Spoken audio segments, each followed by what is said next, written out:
অতীত জামানার একটা ঘটনা আমাদেরকে নবীজি শোনাইছে, মন দিয়ে শোনেন।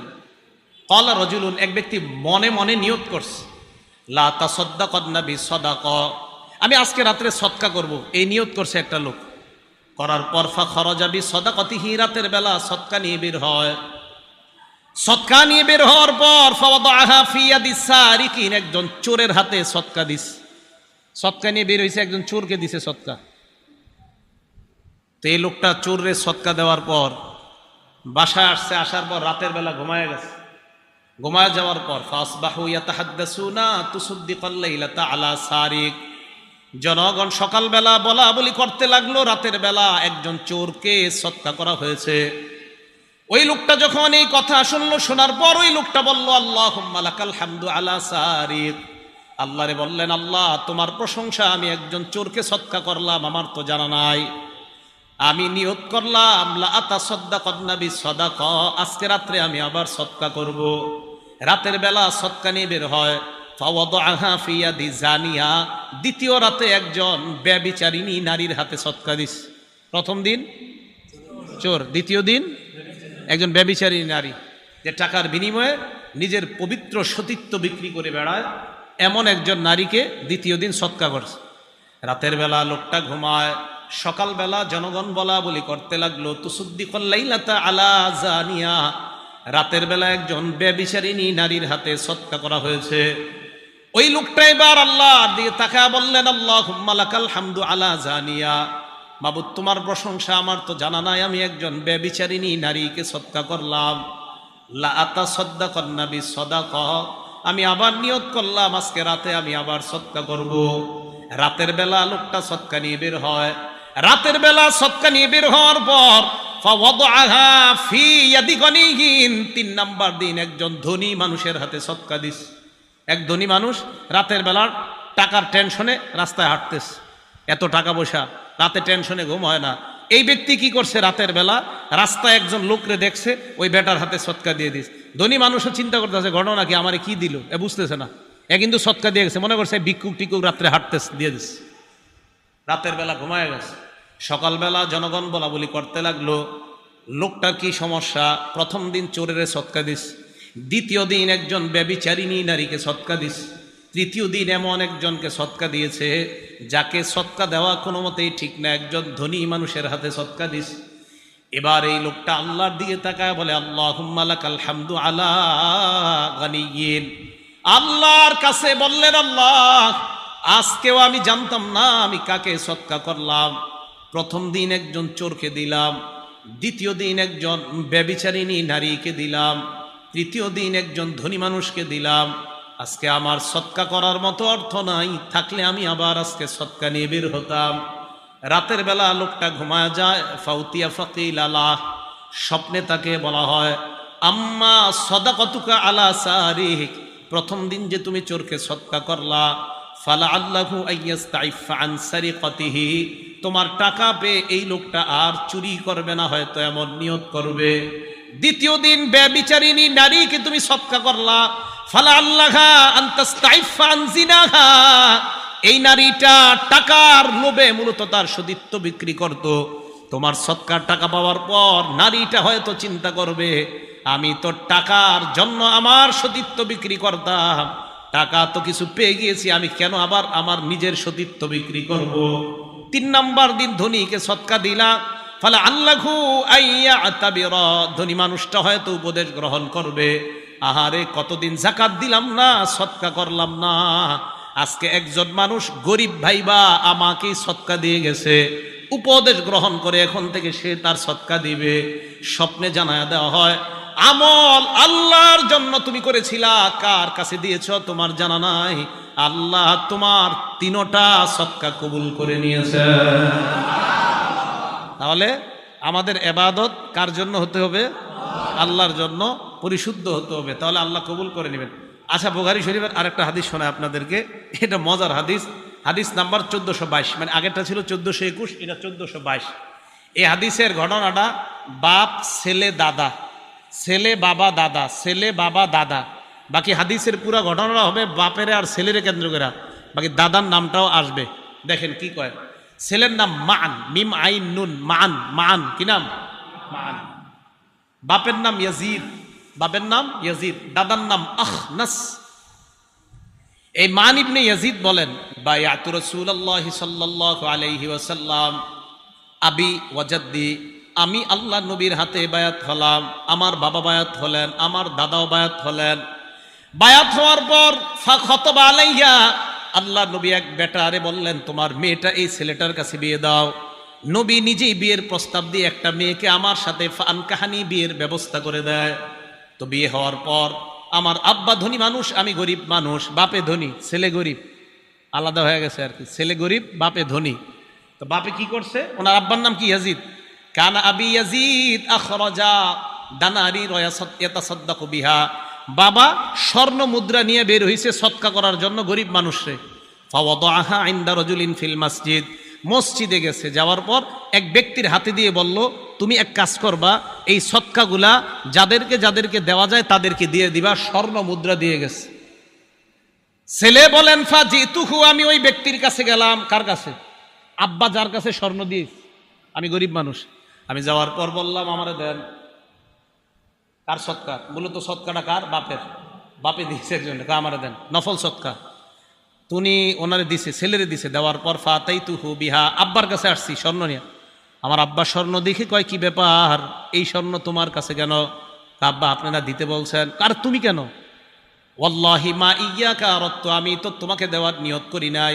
আব্বা আমি তো গরিব মানুষ, সমস্যা কি? নফল সৎকা, আমি তো। জাকাত কিন্তু দেওয়া যাবে না, জাকাত ছেলে বাবাকে, বাবা ছেলেকে দেওয়া যায় নাই, এটা কিন্তু নফল সৎকা, মাথায় রাখবেন। আব্বা একটু নবীজির কাছে যাই, চলেন দুজন। চলো। নবীজির কাছে গেছে। কথা বুঝে আসছে তো আপনাদের? নবীজির কাছে যাওয়ার পর ফাখাসামতু ইলা রাসূলিল্লাহ, আমি নবীজিরে বললাম, হুজুর এমন এমন ঘটনা। আল্লাহ নবী কয়, ইয়াজিদ লাকামা নাওয়াইতা, তুমি সৎকার নিয়ত করেছো? কয় হ্যাঁ। কয় তুমি নিয়ত অনুযায়ী সব পেয়ে গেছো। ছেলেকে ডাক দিয়ে বললেন, ওয়ালাকামা আখস্তা, তোমার বাবার সৎকা করা স্বর্ণগুলা তুমি নিয়েছো? কয় হ্যাঁ। কয় যাও, ওইগুলা তোমার। তাহলে নিয়ত করছে, সৎকা কবুল হয়ে গেছে। আর ওইদিকে ছেলে নিছে। আল্লাহ নবী কয়, বাপের কাজ বাপে করছে, তোমারটা তুমি করছো। তুমি গরিব মানুষ হিসাবে অন্তে সৎকা আনছো, তোমার বাবা ওই লোকের দিছে গরিব মানুষকে সৎকা করতে, তোমার বাবা নিয়ত অনুযায়ী সব পেয়ে গেছে, আর তুমিও গরিব মানুষ হিসাবে যেগুলা গ্রহণ করছো এটার মালিক তুমি হয়ে গেছো। তাহলে এবাদত শুদ্ধ হবে যদি এই এবাদতটা একমাত্র কারে সন্তুষ্ট করার নিয়ত থাকে, আল্লাহ, না হয় কিন্তু এবাদত কবুল হবে না।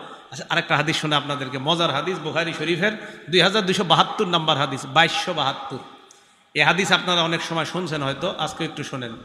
ইনতলাকা সালাসাতু রাহতিম মিম্মান কানা ক্বাবলাকুম, আল্লাহ নবীর সাহা, আল্লাহ নবী বলেন অতীত জামানার 3 ব্যক্তির ঘটনা আমাদেরকে শোনায়। নবীজি বলেন, অতীত জামানায় 3 ব্যক্তি রাতের বেলা বের হয়, বের হওয়ার পর হাঁটতে হাঁটতে রাত গভীর হয়ে গেছে। তারা 3 জন চিন্তা করলো, কি করা যায়, এত রাত বাসায় যাওয়া সম্ভব না, কোথাও আমরা রাতটা কাটাই, কাটানোর পর সকালবেলা আমরা বাসায় দিয়ে রওনা করব। যে নিয়ত, ফাআউল মাবিতা ইলা গারিন ফাদাখালুহু, একটা গুহার মধ্যে তারা ঢুকছে রাত কাটানোর জন্য। গুহায় ঢুকার পর তাদের নিয়ত, আজকে গুহার মধ্যে রাতের ঘুমায় আমরা কাটায়া দিব, সকালবেলা আবার বাসায় রওনা করব। গুহায় ঢুকছে, ফানহাদারাত সখরাতুম মিনাল জাবাল, পাহাড় থেকে একটা পাথর আসছে, আসার পর ওই গুহার মুখে আইসা পড়ছে। ফাসাদ্দাত আলাইহিমুল গার, পুরা গুহার মুখটা পাথর বন্ধ করে দিস, পুরা গুহার মুখে পাথর। বেশি সময় স্থায়ী হয়ে গেলে মারা যাবে, অক্সিজেন যাবে না, খানা টানা তো কিচ্ছুই নেই, কেউ জানবে না, মারা যাবে। এই 3 জনে চিন্তা করতেছে, ইন্না লিল্লাহ, এখন কি হবে। ফাকালু, 3 জন পরামর্শে বসছে। এটা মন দিয়ে শুনেন, আপনাদের সারা জীবনের জন্য, নিজেরা হয়তো শুনছেন কিন্তু আজকে এটা আমলের, প্রত্যেক দিনে আমলটা করতে পারেন। তারা 3 জন যে কথাটা বলছে, এটা আমার আর আপনারও কথা হবে আজকে থেকে। 3 জনে বলতেছে, লা ইউনজিকুম মিন হাদিহিস সখরা ইল্লা আন তাদউল্লাহা বিসালিহি আমালিকুম, এই পাথর নামক বিপদ থেকে কোনো জিনিস আমাদেরকে উদ্ধার করতে পারবে না, একমাত্র আমাদের জীবনের খাঁটি কোনো আমল দিয়ে যদি আল্লাহর কাছে দোয়া করতে পারি, ওই দোয়ার বদৌলতে আশা করা যায় এই পাথর আল্লাহ সরায়া দিবেন। তাহলে আপনারা জীবনে ভালো কিছু কাজ করছেন, আসি নিশ্চিত, তো মাঝে মাঝে আল্লাহরে বলবেন, আল্লাহ ওই দিন ওই কাজটা আমি তোমারে খুশি করার জন্য যদি কইরা থাকি, তো মাবুদ আমার এই আশাটা তুমি পুরা করো, এইভাবে বলা। তো তিনজন পরামর্শ করার পর কয় ঠিক আছে, আগে কে দোয়া করবে? তো একজন আগে দোয়া করবে। উনি বলতে লাগলেন আল্লাহকে, আল্লাহুম্মা কানালি আবাওয়ানে শাইখানি কাবীরান, আল্লাহ আমার দুইজন মা বাবা ছিল। মা বাবা দুইজন আছে কার কার? হাত তোলেন তো। দুইজনই আছে কার কার? হাত নামান। একজন আছে কার? মা অথবা বাবা? হ্যাঁ, একজন। হ্যাঁ, আচ্ছা, আমরা তো একটু কপাল খারাপ যারা আমাদের একজন, আর যাদের দুইজন আছে আপনাদের কপাল অনেক ভালো, এখনো ভাগ্য অনেক ভালো। হ্যাঁ, এজন্য ওনারা থাকতেই জান্নাত কামাই করেন, ওনারা থাকতেই জান্নাত কামাই করে নেন। চলে গেলে কিন্তু আর পাবেন না সুযোগ। একদম বুঝে আসবে, বিশ্বাস করেন, থাকতে বুঝে আসবে না, চলে গেলে বুঝে আসবে, সত্যি কথা। রাসূল আকরাম সাল্লাল্লাহু আলাইহি সাল্লাম বলেন, ওই ব্যক্তি বলতে লাগলেন, আল্লাহুম্মা কানালি আবাওয়ানে শাইখানে কাবীরান, মাবুদ আমার মা বাবা বৃদ্ধ বৃদ্ধা। তিন ভাই ঢাকার শহরে থাকে, তিন ভাইয়ের মধ্যে এক ভাইয়ের কাছে মা বাবা থাকে, বাকি দুইজনের কাছে থাকে না। ওই দুইজনের বিবি আর ওই দুইজন চিন্তা করে বাঁচাইছে আল্লাহ, আব্বা আম্মাডারে ওইটার সাথে দিয়ে দিস, আমগো দুইজনরে আল্লাহ বাঁচাইছে। না না, আপনাদের দুইজনকে আল্লাহ ঠকাইছে, বাঁচায় নাই। আপনাদের এই মানসিকতা যে আমগো দুইজনের সাথে আব্বা আম্মা নাই, ওটার সাথে আছে কামরাঙ্গিচর বাসা ভাড়া নিয়ে থাকে, ওইটা আমরা দুইজন লালবাগ আছি, আল্লাহ বাঁচাইছে রে, আব্বা আম্মা ওখানে আছে, ওষুধপাতি যা আছে ওর কাঁধে দিস, ওর কাঁধে দেন নাই, ওরে আপনারা জান্নাতে যাওয়া সহজ করে দিয়েছেন। আপনারা জিতে যান নাই, হেরে গেছেন, সত্যি কথা। তো বলতেছে আল্লাহ আমার আব্বা আম্মা দুইজন আছে। কুনতুলা আগবিকু ক্বাবলাহুমা আহলান আও মালা, আল্লাহ আমি প্রতিদিন দুধ দহন করতাম, করার পর আব্বা আম্মার আগে আমি আমার পরিবারের কাউকে দুধ দিতাম না, দাস দাসী কেউ দিতাম না। বাসায় আনার পর আগে আব্বা আম্মারে খাওয়াইতাম, এরপর অন্যদেরকে দিতাম। এই কথা বলার পর আল্লাহকে বলতে লাগলেন, ফানা আবি ফি তলাবি শাইইন ইয়াওমা, একদিন আমি একটা প্রয়োজনে অনেক দূরে চলে যাই, যাওয়ার পর ফালাম উরিহ আলাইহিমা হাত্তা নামা, আসতে আসতে দেরি হয়ে যায়, রাতের বেলা এসে দেখি আব্বা আম্মা ঘুমায় গেছে। আমি দুধ দহন করলাম, হালাবতুলাহুমা গবুকহুমা, মা বাবার জন্য দুধ দহন করার পর তাদের কাছে আসলাম, ওয়াজাদতুহুমা নাইমাইন, আসার পর দেখলাম তারা ঘুমায়। কারিহতু আন আগবিকা ক্বাবলাহুমা আহলান আও মালা, আমি আমার আব্বা আম্মার পূর্বে পরিবারের কাউকে দুধ দেওয়াটা অপছন্দ করলাম।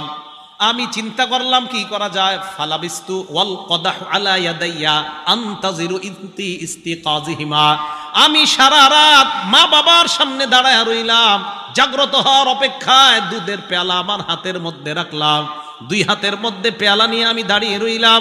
হাত্তা বারাকাল ফাজরু, ফজরের সময় যখন হয়ে যায়, আব্বা আম্মা জাগ্রত হওয়ার পর সারিবা গবু কহুমা, আমার আব্বা আম্মা আমার থেকে দুধ নিয়ে দুধ পান করেছে। মাবুদ সারা রাত মা বাবার জন্য দাঁড়ায় ছিলাম। ইন কুনতু ফাআলতু যালিকা ইবতিগা ওয়াজহিক, আমি যদি এই কর্মটা তোমাকে খুশি করার জন্য করে থাকি আল্লাহ, ফাফাররিজ আন্না মিন হাদিহি সখরাতি মা নাহনু ফি, আমাদের এই গুহার মুখ থেকে তুমি পাথর সরায়া দাও। আল্লাহ নবী বলেন, এই দোয়া করার সাথে সাথে তিনজন গুহার মুখের দিকে তাকায়, তাকায় দেখে আস্তে আস্তে গুহার মুখ থেকে পাথরটা সরে যায়। নবীজি বলেন হালকা সরছে, লা ইস্তাতিউনাল খুরুজ, বের হতে পারে না, এতটুকু সরছে মানে ফাঁকা হয়েছে, একটু বাতাস টাতাস আসে, কিন্তু বের হতে পারবে না। এবার দ্বিতীয় জন দোয়া করতে লাগলেন, উনি বলতে লাগলেন, আল্লাহুম্মা কানাতলি বিনতু আম, আল্লাহ আমার একটা চাচাতো বোন ছিল, কানাত আহাব্বান নাসি ইলাইয়া, এই বোনটা অনেক সুন্দরী ছিল, আমার কাছে খুব প্রিয় ছিল। তো ফারাদতুহা আন নাফসিহা, আমি তার সাথে অপকর্ম করতে চাইলাম। নাউজুবিল্লাহ বলেন, আবার বলেন নাউজুবিল্লাহ। আমার একটা চাচাতো বোন ছিল এরকম। তো বলতেছে ফামতানাত মিন্নি, আমি আমার বোনটাকে বললাম তুমি আমার সাথে, অনেক ছোট ছোট বাচ্চারা আছে আপনারা বুঝে নেন। তো যাই হোক, এই প্রস্তাব দেওয়ার পর তখন আমার বোনটা রাজি হলো না। হাত্তা আলাম্মাত বিহা সানাতুম মিনাস সিনিনা, একবার কি হলো, 1 বছর দেশে দুর্ভিক্ষ লাগলো। এই দুর্ভিক্ষের কারণে আমার বোনের উপরে গজব লাগছে, মানে অভাব অনটন দেখা দিছে, টাকা পয়সার অভাব লাগছে। ফাজাআতনি, আমার কাছে আসছে, আইসা কয় আমার কিছু টাকা পয়সা দিয়ে সাহায্য করো। ফাআতাইতুহা 20 ওয়া 100 দিনার, আমি তাকে 120 দিনার স্বর্ণ মুদ্রা দিলাম। আলা আন তুখাল্লিয়া বাইনি ওয়া বাইনা নাফসিহা, এই শর্তে আমার সাথে ওই কর্মটা করতে রাজি হতে হবে, বলেন নাউজুবিল্লাহ। ফাফালাত, সে রাজি হয়ে গেছে। রাজি হওয়ার পর হাত্তা ইযা কদারতু আলাইহা, আমি যখন পরিপূর্ণ সুযোগ গ্রহণ করলাম, করার পর আমি যখন তার সাথে এই অন্যায় কর্মটা করব, বোনটা আমার দিকে তাকায় কয় লা উহিল্লু লাকা হাত্তা তাফুদ্দাল খাতামা ইল্লা বিহাক্কি, আমার মোহর ভাঙ্গার অনুমতি আমি তোমাকে দিতে পারি না, তোমার জন্য বৈধ মনে করি না। তুমি চাইলেই অপকর্মটা করতে পারো, তবে আমার মোহর আছে একটা, ওই মোহর আনা দিয়ে কোনো পুরুষ এখনো আমাকে বৈধ করে নাই, তুমিও বৈধ করো নাই। তুমি যদি মোহর আনা পরিশোধ করে বৈধ করতে পারো, তাহলে এটা হবে বৈধতার শুরুত। অবৈধভাবে আমি তোমার জন্য এই কর্মটা অন্যায় মনে করতেছি। ওই ব্যক্তি বলেন ফাতাহাররাজতু মিনাল বুকুই আলাইহা, আমার বোন এটা বলার পর আমার মাঝে তোমার ভয় সৃষ্টি হয়ে যায়। আমি এই অন্যায় কর্মটা করা, তার সাথে করাটা গুনাহ মনে করলাম। ফানসরাফতু আনহা, সেখান থেকে আমি ফিরে গেলাম। ওয়া তারাক্তুল্লাযী, আমি যে স্বর্ণ আমার বোনকে দিয়েছিলাম এটাও বললাম অপকর্মের তো প্রশ্ন আসে না, 120 দিনার স্বর্ণ তোমাকে দিয়েছিলাম, এটাও আমাকে ফেরত দিতে হবে না। আল্লাহ, আমি যদি তোমাকে খুশি করার জন্য সেদিন এই অন্যায় কর্ম থেকে ফিরে আসি আর এই টাকাগুলা মাফ করে দিছি, মাবুদ যদি তোমাকে খুশি করার জন্য হয়ে থাকে, আমাদের এই গুহার মুখ থেকে তুমি পাথর সরায়া দাও। নবীজি বলেন তারা তাকায় দেখে আস্তে আস্তে পাথরটা আর একটু সরে যায়, গায়রা আন্নাহুম লা ইস্তাতিউনাল খুরুজ, তবে বের হওয়ার মতো এখনো সরে না। সরস বাকি আছে কয়জন? এই একজন কয় আল্লাহুম্মা ইন্নী ইস্তাজারতু উজারা, আল্লাহ আমি শ্রমিক নিয়োগ দিয়েছিলাম কাজে, ফাআতাইতু আজরাহুম, শ্রমিকদেরকে তাদের পারিশ্রমিক দিয়ে দিয়েছি, গায়রা রাজুলিন ওয়াহিদ, একজন ছাড়া। এক ব্যক্তি তার পারিশ্রমিক না গিয়ে চলে গেছে, হাদিসে আসছে ওয়াতারাকাল্লাযী লাহু ওয়া যাহাবা, তার পারিশ্রমিক না নিয়ে সে চলে গেছে। আমি চিন্তা করলাম কি করা যায়, ফাসাম্মারতু আজরা, আমি তার পারিশ্রমিকটা ব্যবসা খাটাইলাম। সুবহানাল্লাহ। এই যুগের গার্মেন্টস মালিকরা এটা করবে? আল্লাহ জানে, হয়তো করবে, আছে ভালো মালিক থাকতেও পারে। আমি তার টাকাটা ব্যবসা খাটাইলাম, খাটানোর পর ফাকাসুরাত মিনহুল আমওয়াল, প্রচুর সম্পদ হয়েছে এই টাকায়। ফাজা আনি বাদা হিনিন, কিছুদিন পর আমার কাছে আসছে, আসার পর কয় আদ্দি ইলাইয়া আজরি, আমার পারিশ্রমিক দাও। আমি তাকে মাঠের কাছে নিয়ে গেলাম, নিয়ে যাওয়ার পর মাঠের দিকে তাকে বললাম তুমি মাঠের দিকে তাকাও, তো মাঠে তাকাইছে। তাকানোর পর দেখে ওট, গরু, ছাগল, বেড়া, বকরি, দুম্বা, অনেক কিছু দেখা যায়। আর ওই জামানায় দাস দাসী এগুলাও দেখা যায়। ওই ব্যক্তি কয় আমাকে এইখানে কেন আনলা? শ্রমিককে মালিক জবাব দেয় কুল্লু শাইইম মা তারা মিনাল ইবিলি ওয়াল বাকরি ওয়াল গনামি ওয়ার রাকিক, এই যে গরু, ছাগল, ওট আর দাস দাসী যা দেখো সব তোমার। সুবহানাল্লাহ। এখন কথাটা শোনেন, হাদিসের কথা। ওই লোক কয় কি আতাস্তাহজিউ বি, আপনি কি আমার সাথে উপহাস করেন, ঠাট্টা করেন নাকি? ওই লোক জবাব দেয় ওয়াল্লাহি লা আস্তাহজিউ বিকা, আল্লাহর কসম আমি ঠাট্টা করছি না, সব তোমার। সেদিন তোমাকে খুশি করার জন্য যদি করে থাকি, লোকটাকে সব আমি দিয়ে দিলাম। এই লোকটাও সব রেখে একটা কিছু রাখে নাই, সব নিয়ে গেছে। আমি যদি এই আমলটা তোমার জন্য করে থাকি, তুমি পাথরের এই পাহাড়ের মুখ থেকে পাথর সরায়া দাও। নবীজি বলেন তারা তাকায় দেখে পাহাড়ের ওই গুহার মুখ থেকে পাথর পরিপূর্ণভাবে সরে যায়। খরজুয়াম শুনা, বের হয়ে তারা হাঁটতে লাগলেন। এই হাদিস থেকে বোঝা যায় আমল যদি আল্লাহর জন্য করা হয়, আর ওইটাতেও যদি আল্লাহরে অভিমান, মাঝে মাঝে আপনি চিন্তা করেন যে ওইটারে যদি ইয়া করে দোয়া করা যায়, আল্লাহ আমি না ওইটা করছি আপনারে খুশি করার জন্য, মাবুদ গো আপনি কবুল করে নেন, তো এইভাবে যদি আল্লাহকে বলা যায়, আর এটা আসলে যদি আল্লাহর জন্য হয়, আল্লাহ দোয়া কবুল করে নেয়। কথা কি বুঝে আসছে সবার? আরেকটা হাদিস শোনাই, তিরমিজি শরীফের 2325 নাম্বার হাদিস, 2325 নাম্বার হাদিস। এই হাদিসটা মুখস্থ করতে হবে সবার। কি করতে হবে? বলে না কি করতে হবে? আরে হ্যাঁ, নবীজি মুখস্থ করাইছে সাহাবাদেরকে, তো আমি তো আপনাদেরকে মুখস্থ করাইতে হবে, নাহলে তো হবে না। এই হাদিস সাহাবাদেরকে নবীজি মুখস্থ করাইছে, তা আপনাদেরকে মুখস্থ না করাইলে তো হবে না। কি তৈরি আছেন তো? হ্যাঁ, বাকি আশার বাণী হলো আপনাদের আরবিটা মুখস্থ করতে হবে না, বাংলাটা করলেই চলবে। ঠিক আছে তো? আরবিটা ওলামায়ে কেরাম ওনারা পারে, কিন্তু আপনারা যারা সাধারণ, আরবিটা দরকার নেই, আপনারা বাংলাটা। এখন আগে শোনেন হাদিসটা। নবীজি বলেন সালাসাতুন উকসিমু আলাইহিন্না, 3 ব্যক্তির ব্যাপারে তোমাদেরকে আমি শপথ করব। কয় ব্যক্তি? হ্যাঁ, এটা মুখস্থ করা লাগবে না, এটা তারপরে শোনেন খালি। এরপরে নবীজি বলে এই তিন ব্যক্তির কথা বলার পর আমি তোমাদেরকে একটা হাদিস বলবো, এই হাদিসটা সবাই মুখস্থ করবা। এখন আমিও আপনাদের সামনে তিন ব্যক্তির কথা প্রথমে বলবো, এরপর একটা হাদিস বলবো, এই হাদিস সবাই মুখস্থ করতে হবে। ঠিক আছে তো ইনশাআল্লাহ? নবীজি বলেন, এক নাম্বার, মা নাকস মালু আব্দিম মিন সাদাকা, সদকা করলে সম্পদ কমে না। সুবহানাল্লাহ। আল্লাহ নবী কয় আল্লাহর কসম, সদকা করলে সম্পদ কমে না। দুই নাম্বার নবী বলেন, মা যুলিমা আব্দুন মাজলিমাতান ফাসবারা আলাইহা ইল্লা যাদাহুল্লাহু ইজ্জা, আল্লাহর কসম কোন বান্দাকে যখন অত্যাচার করা হয়, জুলুম করা হয়, তার মর্যাদা আল্লাহ দিন দিন বৃদ্ধি করা হয়। এই হাদিসটা পড়ার পর আমাদের অনেক মুহতারামদেরকে নিয়ে আমি স্বপ্ন দেখতেছি, আমাদের অনেক শ্রদ্ধেয় ব্যক্তিত্বদেরকে নিয়ে স্বপ্ন দেখি, আর ডেলি আল্লাহর কাছে বলি, আল্লাহ আপনার নবী কসম খায়া বলছে যারে যত বেশি জুলুম করা হবে তার মর্যাদা আপনি তত বাড়ান। আল্লাহ আল্লাহরে বলি কিছু কথা তখন দিল থেকে, কি বলি কোনো একদিন বলবো, কি বলি।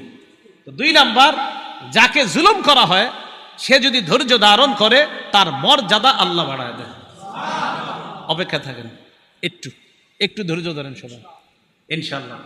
তিন নাম্বার, ওয়ালা ফাতাহা আব্দুন বাবা মাসআলা, কোন ব্যক্তি যদি ভিক্ষার হাত বাড়ায়, কিসের হাত? ভিক্ষার, মানে ওর মনে করেন 400 মণ 300 মণ ধান পায়, এরম ভিক্ষুক আমি চিনি যে ব্যক্তি 100 মণ 200 মণ ধান হয় তার, কিন্তু আপনার ওই একটা অভ্যাস হয়ে গেছে যে ভিক্ষা করুন। তো নবীজি বলেন ইচ্ছা করে যদি কেউ ভিক্ষার হাত বাড়ায়, ওরে মরণ পর্যন্ত আল্লাহ এই হাত পাতায় থাকবে, আল্লাহ মরণ পর্যন্ত ওর অভাব অনটনের দরজা বন্ধ করবে না, কোথাও না কোথায় তার অভাব লাগায় দিবে। এই তিনটা শপথ করে বলার পর নবীজি কয়, এখন তোমাদেরকে একটা হাদিস বলবো, এটা মুখস্থ করো। আগে আপনাদেরকে সংক্ষেপে মুখস্থ করায় হাদিসটা, পরে ব্যাখ্যা বলবো, আগে বাংলাটা মুখস্থ করেন। বলেন, যাকে আল্লাহ বিদ্যা এবং সম্পদ দিয়েছে, বলেন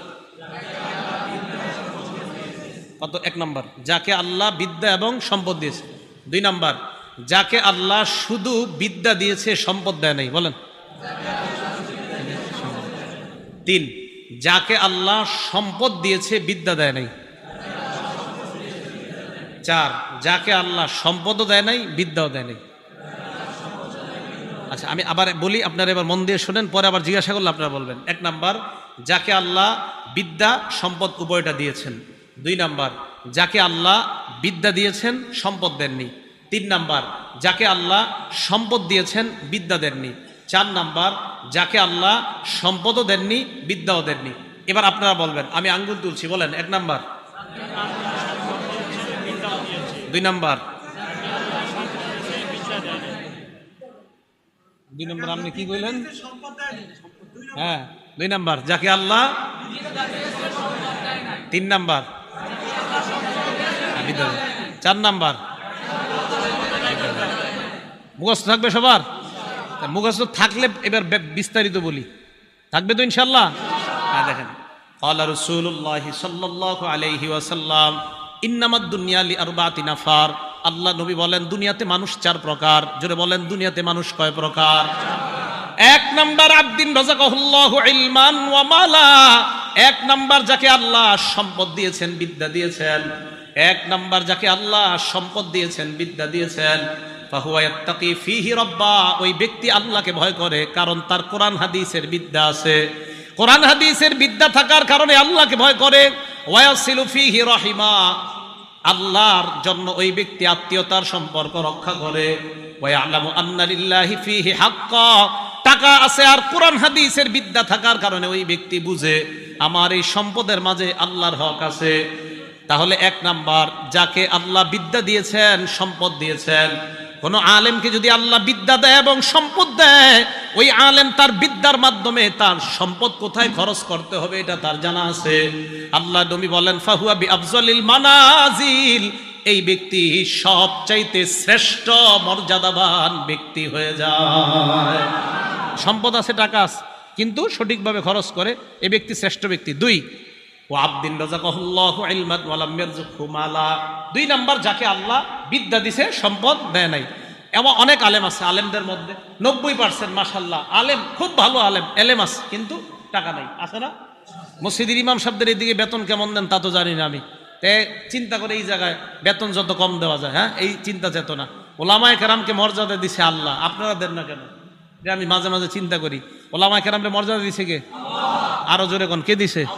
আল্লাহ দিছে। এই জায়গায় আমরা যারা আছি ইনশাল্লাহ আমরা ইমানদার না? আর ইমানদার কিনা? আল্লাহ সূরা মুজাদালায় বলে ওয়ারফাইল্লাহুল্লাযীনা আমানু মিনকুম। এই জায়গায় আপনারা যারা ইমানদার আপনাদের মর্যাদা আল্লাহ বাড়ায়। ইমানদারদের মর্যাদা কে বাড়ায়? আবার ইমানদারদের মর্যাদা কে বাড়ায়? এটা কারণ আছে, একটু বলতেছি। বলেন এই জায়গায় যারা আমরা ইমানদার আমাদের মর্যাদা বাড়ায় কে? আবার এই জায়গায় যারা ইমানদার আমাদের মর্যাদা বাড়ায় কে? আচ্ছা, এই ইমানদারদের মাঝে আলেম আসেনি? এবার আল্লাহ কয় ওয়াল্লাযীনা উতুল ইলমা দারাজাত, তোমাদের ইমানদারদের মধ্যে যারা আলেম তাদের মর্যাদা আরো অনেক উঁচু স্তরে আল্লাহ বাড়ায় দেয়। তা আলেমদের মর্যাদা আল্লাহ দিছে, আপনারা দেন না কেন? ইমাম সাহেবের বেতন বাড়াইতে প্রত্যেক মাসে কি যে এক ঝামেলা। হ্যাঁ, তাহলে ইমাম সাহেবের বেতন বাড়াইতে গেলে একটা পুরা মিটিং বসে, সপ্তাহব্যাপী মিটিং হয় না, 500 1000 কি করে? আর 500 বাড়াও, 1000 এটা ঠিক না, 500 বাড়াও, 500ই তো হয়, 1000 কেমনে বাড়ায়? এটা নিয়ে মিটিং চলতে থাকে, পুরো 1 মাস চলে যায়। কি এক ঝামেলা। ওলামায়ে কেরাম, যার আখেরাত আপনার, যার আখেরাত ইমাম সাহেবের উপরে নির্ভর করে আপনার আখেরাত শুদ্ধ না অশুদ্ধ, ওনার নামাজ ঠিক তো আপনার নামাজ ঠিক। ইমাম সাহেব সামনে দাঁড়ায়, আপনার আখেরাতের পুরো দায়িত্বটা নিয়ে ইমাম সাহেব সামনে দাঁড়ায়। কিভাবে এরকম কিপটামি আর কৃপণতা করেন যে ওনার বেতন বাড়াইতে গেলে 7 দিন আর 15 দিন মিটিং করেন? আপনার তো লজ্জা থাকা দরকার। যার আখেরাত নির্ভর করছে যে ইমামের উপর, ওনার ব্যাপারে মিটিং করতে হবে কেন? আমি খুব লজ্জা পাই এই বিষয়গুলো। যেই ইমাম সাহেবের, ওনার কারণে আপনার আখেরাত, উনি সামনে দাঁড়ায়, আপনার আখেরাতের পুরো দায়িত্বটা নিয়ে সামনে দাঁড়াচ্ছে একজন ইমাম। হ্যাঁ, আপনি জানেন আমি সামনে সাধারণত ভয়ে দাঁড়াইতে চাই না, সামনে যে দাঁড়াই না কেন, পিছনে হাজার হাজার মানুষের দায়িত্ব এটা। কিন্তু আমি মাঝে মাঝে ইমামদেরকে নিয়ে চিন্তা করি, একজন ইমাম কতগুলো মানুষের আখেরাতের দায়িত্ব নিয়ে সামনে দাঁড়ায়। ওনার ক্ষেত্রে মুসল্লিদের মধ্যে আমরা কি পরিমাণ চিন্তা চেতনা আর যে কত টেনশন ইমাম রে নিয়া, নাউজুবিল্লাহি মিন জালিক। বলেন ইমামদেরকে সম্মান করবো তো ইনশাআল্লাহ? সম্মান করেন। সম্মান কেন সম্মান করবেন জানেন? ইমাম যেই জায়গায় দাঁড়ায় ওই জায়গায় দাঁড়ায় নবীজি ইমামতি করতেন। হ্যাঁ বলেন, ইমাম যেই জায়গায় দাঁড়ায় সেখানে দাঁড়ায় ইমামতি কে করতেন? আবার বলেন, যেই জায়গায় ইমাম সাহেব দাঁড়ায় ওখানে দাঁড়ায় ইমামতি কে করতেন? ঠিক আছে, সম্মান আরো কমান ওনার। যদি বুঝলেন তো ভালো কথা, না বুঝলে আর বোঝানো যাবে না। নবীজি যেখানে দাঁড়িয়ে নামাজ পড়াইতেন সেখানে ইমাম দাঁড়ায় নামাজ পড়ায়। আবার বলছি, নবীজি যেখানে দাঁড়িয়ে নামাজ পড়াইতেন এখানে ইমাম দাঁড়িয়ে নামাজ পড়ায়। তো ওনার সম্মান কিভাবে দিবেন আমি আর বুঝাইতে পারছি না, শুধু একটুকুই বললাম। যেখানে নবীজি দাঁড়িয়ে নামাজ আদায় করতেন, যেখানে নবীজি দাঁড়িয়ে সাহাবাদেরকে নামাজ পড়াইতেন, সেই জায়গাগুলোতে আল্লাহ তার নির্বাচিত বান্দাদেরকে দাঁড় করাচ্ছে। নবীওয়ালা দায়িত্বটা তার মাধ্যমে আল্লাহ পূরণ করতেছে। এখন তার সম্মান কিভাবে দিবেন আমি আর কিছু বলবো না, শুধু একটা কথা বলে গেলাম যে নবীজি যেই জায়গায় দাঁড়াইতেন সেখানে ওই ইমাম দাঁড়াচ্ছে, তার মর্যাদা কিভাবে দিবেন আপনারা চিন্তা করবেন। নবীজির মহব্বত করেন না সবাই? বোঝা যাবে করেন কিনা। আসেন, 1 নাম্বার, যাকে আল্লাহ সম্পদ দিছে, বিদ্যা দিছে, মনে আছে তো? 2 নাম্বার, ওলামায়ে কেরাম, এলেম আছে, সম্পদ নাই। এলেম আছে, সম্পদ নাই। তো উনি চিন্তা করে, আল্লাহ আমার যদি সম্পদ থাকতো, লাবিল তো মিসলা আমালি ফুলান, আমিও তার মতো দান করতাম। আমার সম্পদ নাই তাই আমি দান করি না, যদি থাকতো আমি তার মতো দান করতাম। আল্লাহ নবী বলেন ফাজরুহুমা সাওয়া, প্রথম ব্যক্তি যেমন দুনিয়ার শ্রেষ্ঠ বান্দা, দ্বিতীয় ব্যক্তিও আল্লাহর কাছে ওই প্রথম ব্যক্তির মতো শ্রেষ্ঠ হয়ে যায়। দ্বিতীয় জনে টাকা পয়সা দান না করে প্রথম জনের মতোই নিয়ত। এবার 3 নাম্বার কে জানি? যাকে আল্লাহ সম্পদ দিছে, বিদ্যা দেয় নাই। ও আবদিন রাযাকাহুল্লাহু মা লাম ইয়ারযুকহু ইলমা, যাকে আল্লাহ সম্পদ দিয়েছে বিদ্যা দেয় নাই, এই ব্যক্তি এবার সম্পদ কি করে? ফাহুয়া ইয়াখবিতু ফি মালিহি, তার সম্পদ যেমনি ইচ্ছে এমনি খরচ করে। ভারত পাকিস্তানের খেলার সময় 1 কোটি টাকা বাজি নেয়, জুয়া খেলে, তাস খেলে, ইত্যাদি খেলার মধ্যে তার টাকা নষ্ট করে। আলেমদের কাছে মাসালা জিজ্ঞাসা করে না, টাকা যেমনি মন চায় এইভাবে খরচ করে। আল্লাহ নবী বলেন ফাহুয়া বিআখবাসিল মানাজিল, এই লোকটা সবচেয়ে নিকৃষ্ট, বলেন নাউজুবিল্লাহ। 4 নাম্বার, যাকে আল্লাহ সম্পদ দেয় নাই, বিদ্যা দেয় নাই, পুরা কপাল, সম্পদ নাই, বিদ্যাও নাই, এই ব্যক্তি নিয়ত করে আমার যদি টাকা থাকতো লামিল তুমি ইস্তামালি ফুলান, ওই ব্যক্তির মতো আমিও 42 ইঞ্চি একটা টিভি কিনতাম। নিয়ত করে, টাকা নাই কিন্তু নিয়ত করে, আরে আজকে আমার থাকলে বুঝাই দিতাম, আপনি এই শোরুম থেকে টিভিটা নিতেছেন, আমার থাকলে আমিও বুঝাইতাম। এর এইরকম নিয়ত। নবীজি বলেন ফাবিজরুহুমা সাওয়া, শেষ 2 জনের মাকাম এক। শেষ দুইজনের মাকাম এক, শেষ দুইজন নিকৃষ্ট বান্দা, প্রথম দুইজন উৎকৃষ্ট বান্দা, শেষ দুইজন নিকৃষ্ট বান্দা। সবার মনে থাকবে তো এটা? তাহলে এটা নবী সব সাহাবাদেরকে মুখস্থ করাইছে এই হাদিসটা। এক নাম্বার যাকে বিদ্যা, এলেম, বিদ্যা আর সম্পদ দিছে। দুই নাম্বার যাকে আল্লাহ এলেম দিছে, সম্পদ দেয় নাই। তিন নাম্বার যাকে আল্লাহ সম্পদ দিছে, এলেম দেয় নাই। চার নাম্বার যাকে এলেমও দেয় নাই, সম্পদও দেয় নাই। প্রথম দুইজন শ্রেষ্ঠ, শেষের দুইজন নিকৃষ্ট। আল্লাহ শেষ দুইজন থেকে হেফাজত করেন, প্রথম দুইজনের অন্তর্ভুক্ত হওয়ার তৌফিক দান। মনে থাকবে তো ইনশাআল্লাহ? তাহলে আজকে আমরা হাফেজে কোরআন যারা নতুন করে হেফজ নিল এবং এই মাদ্রাসায় যারা পড়াই, আমাদের এই সমস্ত আমল, কর্ম, ইবাদত একমাত্র খুশি কাকে করার জন্য করব? আল্লাহকে করার জন্য। আল্লাহ পাক রব্বুল আলামিন আমাদের সকলকে ইখলাসের সাথে যে কথাগুলো আমরা শুনলাম, আচ্ছা এতক্ষণ যে আমি বয়ান করছি এটা নিয়ত সঠিক করে শুনছেননি তো? কি বয়ান করলাম? এত বয়ানে তো করলাম সব আমল করতে হবে নিয়ত সঠিক করে। এতক্ষণ যে ওয়াজ করছি এটা নিয়ত সঠিক ছিল নি? এখন যে বয়ান করলাম নিয়ত সঠিক করে শুনছেন তো? জি, একটু আওয়াজ আস্তে আসতেছে। এতক্ষণ যে বয়ান করলাম নিয়ত যদি এখনো সঠিক না থাকে এখনই সঠিক করে নেন। আল্লাহ পাক রব্বুল আলামিন আমাদের প্রত্যেকটা আমল যেন একমাত্র আল্লাহর জন্য আমরা করতে পারি, আল্লাহ তৌফিক দান করেন। আমিন। ওয়া আখিরু দাওয়ানা আলহামদুলিল্লাহি রাব্বিল আলামিন।